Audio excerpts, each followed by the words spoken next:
Assalamualaikum and hi everyone, my name is Haslina Binti Kalang and today I will talk about the Movement Control Order.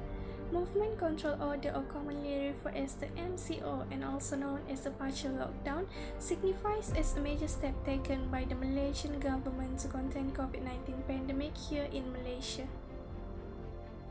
On 16 March 2020, the Prime Minister of Malaysia, Tan Sri Muhyiddin Yassin, had announced the imposition of a 14 days MCO starting from 18 March to 31 March 2020 nationwide to curb the spread of the COVID-19 infection.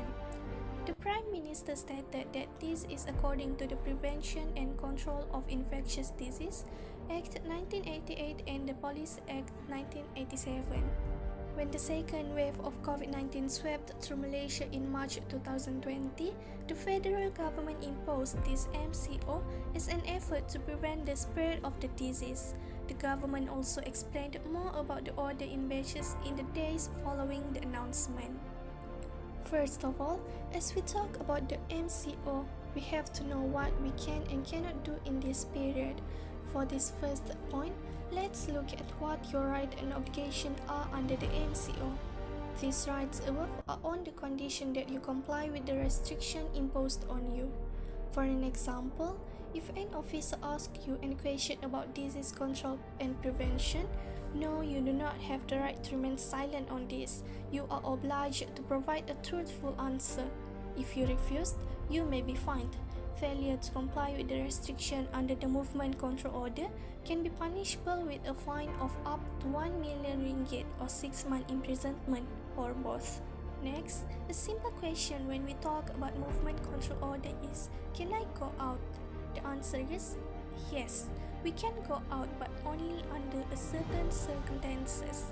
So, let's see under what circumstances can we leave the buildings.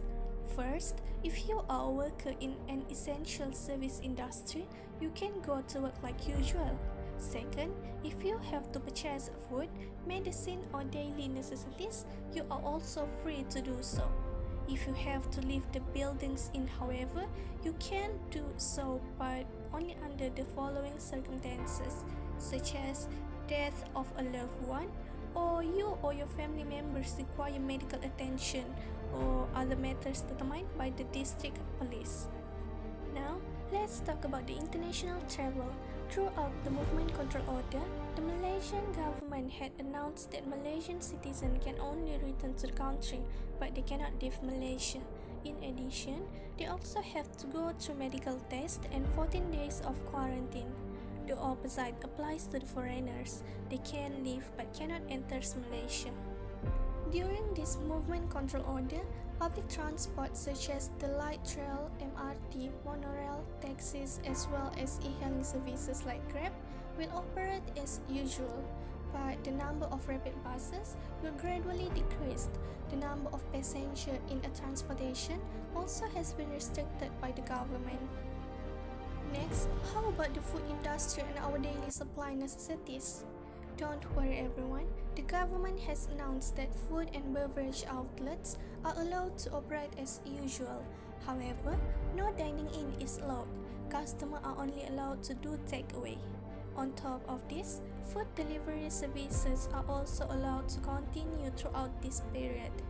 As for the supermarket, the government ordered the public supermarket to operate as usual. However, wet market, pasar tani and also pasar malam are ordered to close.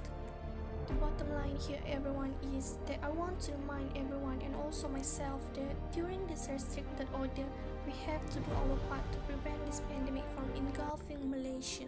So, let's follow the order and bear with it for this moment for a better Malaysia. It is up to all of us to prevent the spread of this virus. I really hope by following this Movement Control Order, we can prevent the spread of this coronavirus here in Malaysia. Last but not least, don't forget to follow the SOP everyone, no matter where you are and what you do.